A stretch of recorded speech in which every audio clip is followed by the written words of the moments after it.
자, 마침내 리플과 SEC의 기나긴 법적 공방이 끝이 났습니다. 리플랩스의 법률 책임자죠. 우리 스튜어트 알데로티가 소송에 대한 마지막 트윗이라고 말을 하면서 이렇게 글을 하나 또 올렸거든요. 자, SEC가 항소를 취한 데 이어서 리플랩스도 SEC에 대한 교체 항소를 취하하기로 합의를 했다고 합니다. 자, 그리고 리플랩스가 납부했던 벌금 있죠. 1억 2,500만 달러. 이 벌금 중에서 5천만 달러, 그러니까 우리 돈으로 한 730억 정도는 SEC에서 먹고 나머지는 리플한테 이제 반환을 한다고 하네요. 리플 커뮤니티 입장에서 보면 아니 이거 뭐 SEC 이 자식들 때문에 우리가 얼마나 큰 손해를 봤는데 5천만 달러는 또 왜 주는 거냐 이렇게 생각하는 게 당연하겠죠. 하지만 이거는 그냥 저 내피셜입니다. 제 내피셜이에요. SEC와 리플랩스에서 이제 각각 항소심 취하를 했지만 1심에서 토레스 판사가 리플랩스가 초기에 프로그래밍 방식으로 고객들한테 XRP를 판 거 이거는 증권법 위반이다 이렇게 판결을 했잖아요. 그 부분이 아직 유효하기 때문인 것 같습니다. 그리고 이 스튜어트 알데로티가 또 뭐라고 적어놨냐면 SEC의 요청에 따라 법원에 이전에 부과된 표준 금지 명령에 대해서 해제를 해달라고 요청할 예정이다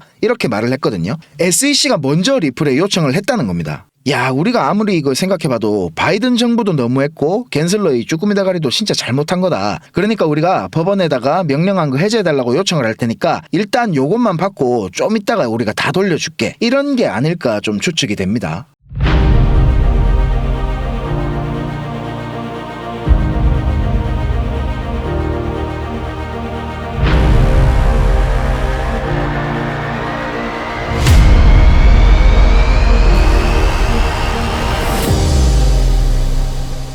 자, 우리 XRP 홀더들한테 정말 중요한 뉴스가 하나 있습니다. 플레어 네트워크 다들 아시죠? 옛날에 저 언제입니까? 23년도 초에 업비트에 XRP 갖고 계셨던 분들, 스파크 토큰이랑 그 FLR 플레어 이거 에어드랍 받아보신 분들이 있다 아닙니까? 그죠? 바로 그때 플레어가 이 플레어입니다. 자, 이 플레어 네트워크는 그 비트코인이나 XRP 아니면 라이트코인 같이 이렇게 스마트 컨트랙트를 지원하지 않는 네트워크에서도 이더리움처럼 스마트 컨트랙트 기능을 구현하게 만들어주는 프로젝트거든요. 작년 말에 얘네가 FSS이라는 걸 만들었죠. 리플 레저에 있는 XRP를 플레어 네트워크에서 이제 실시간으로 양방향 전송이 가능하게 구현을 했다고 하는 건데, 이게 뭐 기술적으로 대단한 건 아니고요. 어떤 식으로 작동이 되는 거냐면 XRP 레저에 이제 XRP가 있어요. 그러면 여기서 이제 락업을 시킵니다. 락업을 시키면 똑같이 플레어 네트워크에서 1대1 비율의 FXRP가 발행이 되는 거예요. 이런 걸 바로 이제 네트워크 브릿지라고 부르는 건데, 플레어 네트워크에서 발행된 FXRP를 스테이킹을 딱 시키잖아요. 그러면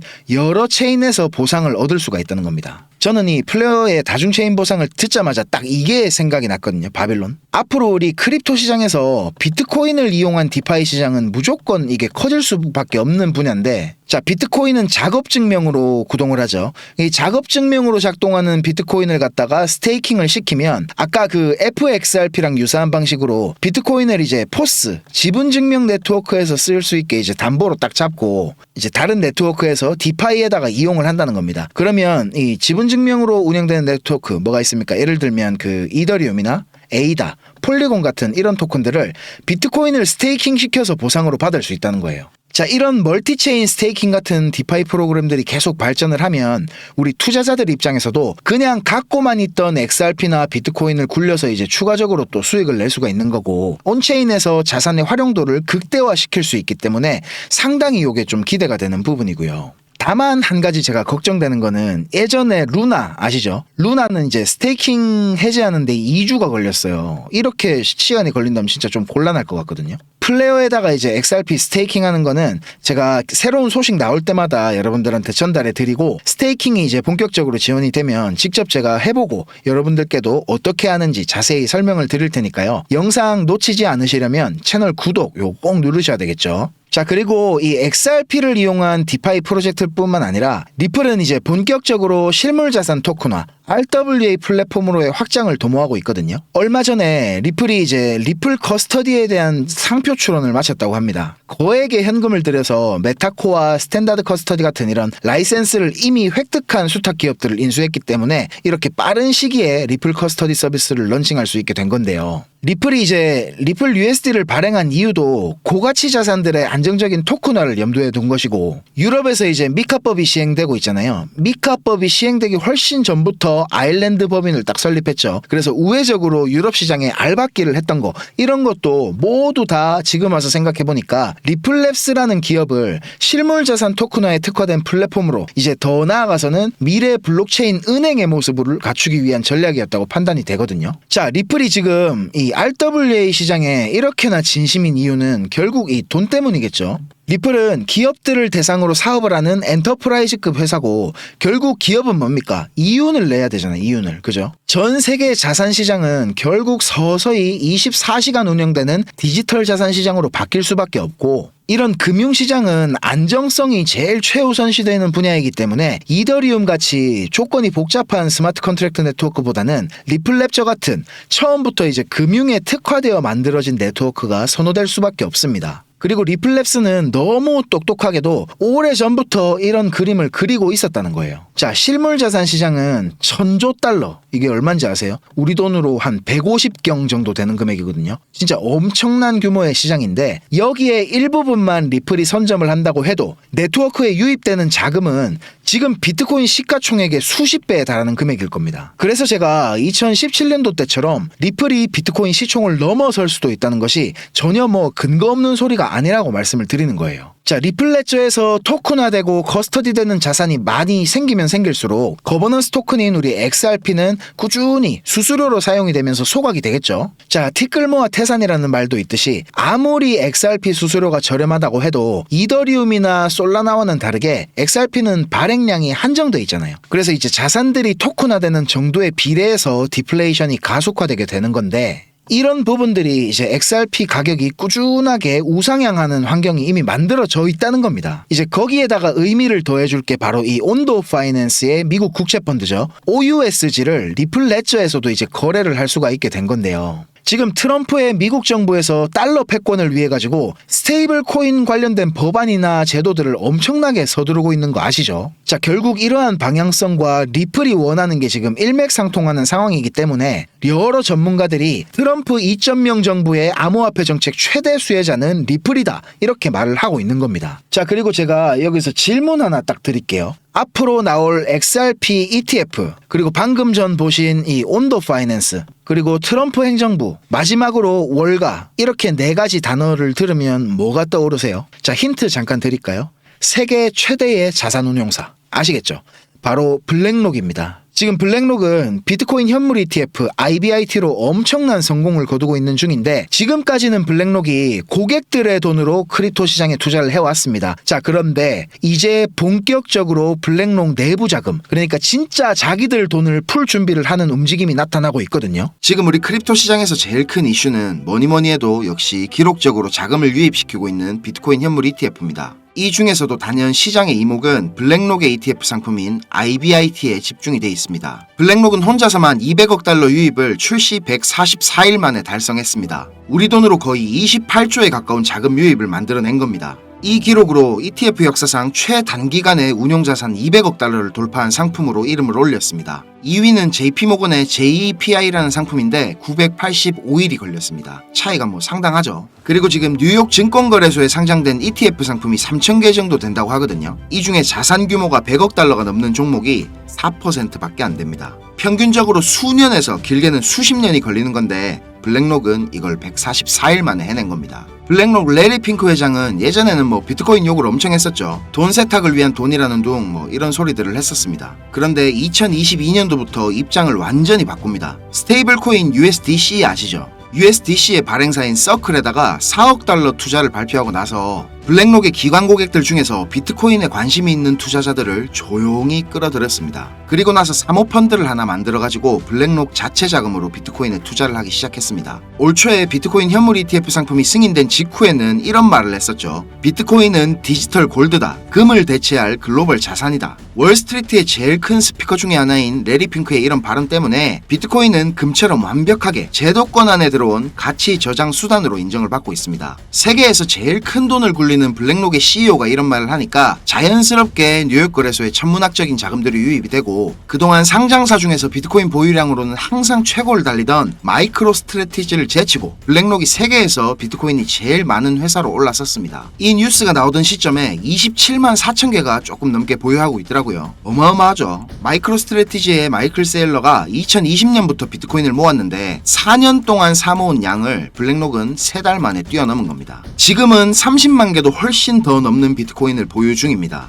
그리고 얼마 전에는 이런 일도 있었는데요. 헤데라가 블랙록하고 파트너십을 진행하는 것 같이 트위터에다가 글을 올렸었는데 발표 직후에 헤데라는 하루 만에 가격이 2배가 넘게 급등을 했었습니다. 근데 다음날 블랙록에서 사실 무근이다, 전혀 모르는 일이다, 이렇게 파트너십이 아니라고 발표를 했죠. 이 발표를 하자마자 가격이 40%가 넘게 폭락을 했습니다. 이거를 단순한 해프닝으로 볼 수도 있지만 다른 관점에서 한번 보면 지금 크립토 시장 주도권을 블랙록이 완전히 쥐고 있다고 볼 수 있는 대목입니다. 그냥 블랙록 이름만 살짝 들려도 이렇게 막 미친듯이 펌핑이 오는 걸 보면 운용자금 1경원 세계 최대의 자산 운용사라는 타이틀이 괜히 만들어진 게 아니다 라는 생각이 듭니다. 자, 그런데 이런 공룡 같은 블랙록이 앞으로 주목하고 있는 섹터는 뭘까요? 블랙록뿐만이 아니고 세계 경제시장 전체가 지금 주목하고 있는 분야죠. 형님들 많이 들어보셨을 RWA, 실물자산 토큰화, 이겁니다. 처음 들어보시거나 들어는 봤는데 이게 뭔지 잘 모르시는 형님들을 위해서 설명을 좀 드리자면 말 그대로 현실 세계에 있는 실물 자산들을 온체인으로 불러와가지고 토큰으로 만든다는 겁니다. 우리가 가지고 있는 부동산이나 자동차, 그리고 곡물이나 석유, 금 같은 이런 상품성 자산, 그리고 주식이나 채권, 예술품,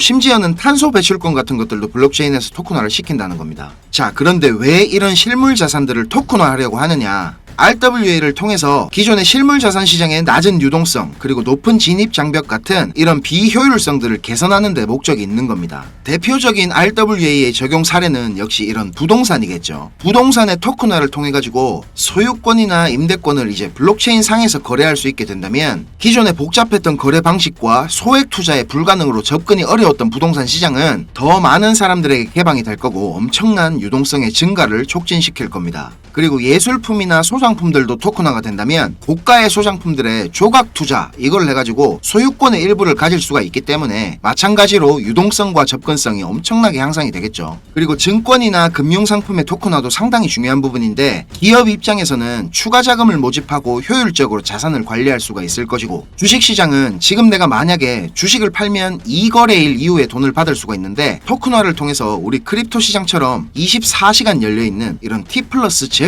시대가 개막될 수도 있습니다. 보스턴 컨설팅 그룹 BCG에서 발표한 보고서에는 RWA 시장이 16조 달러 시장으로 성장할 거라는 전망을 했는데요. 우리 돈으로 환산하면 무려 2경 1600조라는 천문학적인 금액입니다. 이런 꿀통을 블랙록이 가만히 그냥 쳐다보고 있을 리가 없겠죠. 지난 2월에 블랙록에서 이렇게 기관 고객들을 대상으로 비공개 컨퍼런스를 했던 거 제가 여러 번 말씀드려서 다들 기억나실 겁니다. 정말 보수적인 기관 투자자들을 대상으로 하는 이런 자리에서 전체 포트폴리오에서 비트코인 비중을 28%까지 늘리라고 블랙록이 이렇게 파격적인 발언을 한 게 알려졌었죠. 근데 이 컨퍼런스가 겉으로 보기에는 비트코인 현물 ETF 출시를 앞두고 블랙록이 고객들을 대상으로 홍보를 하는 것 같이 보이는 자리였는데 비들 아시죠? 블랙록이 얼마 전에 처음으로 출시한 RWA 펀드 이름인데 출시되기 한 달도 전에 있었던 이 자리에서 벌써 비들이라는 이름을 쓰면서 출시를 예고를 했었고 비들이 출시가 되면 가치 상승이 예상되는 코인들도 브리핑을 하면서 VIP 기관 고객들에게 수요 조사를 하는 내용도 정보원을 통해서 제가 입수를 했습니다. 그리고 비들을 설명을 하면서 just a taste, 그냥 맛보기일 뿐이다 이런 워딩을 쓰기도 했습니다. 미국 국채 토큰화 펀드의 중심에 있는 이 비들이 맛보기 정도밖에 안 된다는 말입니다.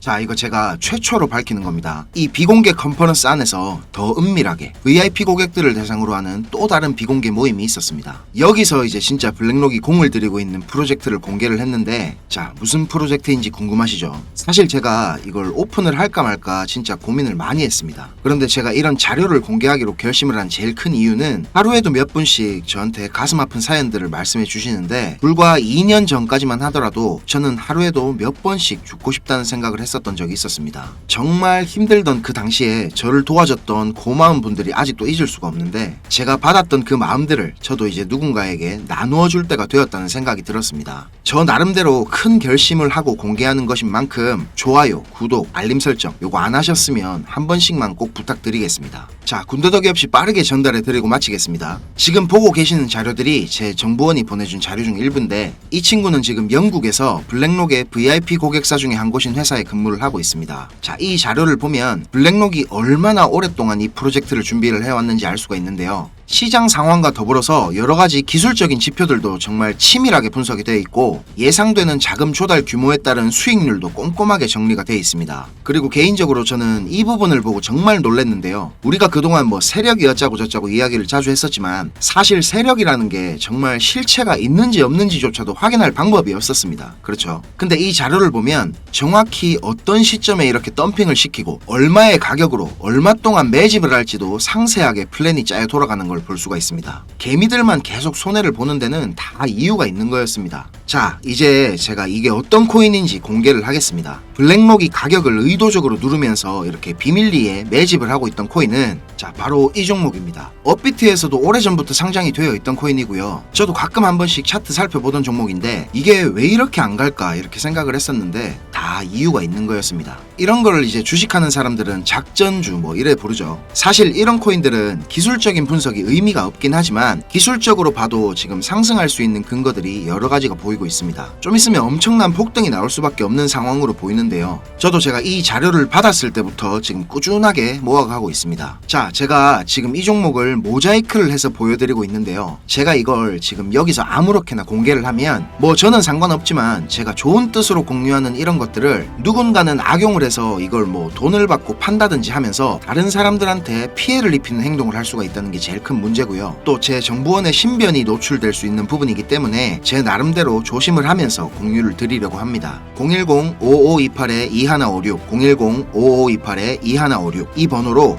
블랙록 이렇게 문자 한 통 보내주세요. 제가 확인을 하고 한 분도 빠짐없이 보내드리도록 하겠습니다. 자, 이 자료가, 이 종목이 거짓말 같고 못 믿으시겠으면 그냥 지나치셔도 좋습니다. 그런데 아까 말씀드렸듯이 예전에 저처럼 지금 많이 힘드신 분들은 꼭 연락 주셔서 수익 얻어가시길 바라겠습니다. 우리가 이렇게 유튜브라는 곳에서 얼굴도 모르고 만나는 거지만, 이게 또 계기가 돼서 좋은 인연으로 많이 이어지게 될지 누가 압니까? 그렇죠? 자, 영상 시청하시느라 고생 많으셨고요. 저는 다음 영상에서 더 좋은 분석과 빠른 소식들 가지고 다시 찾아뵙겠습니다. 감사합니다.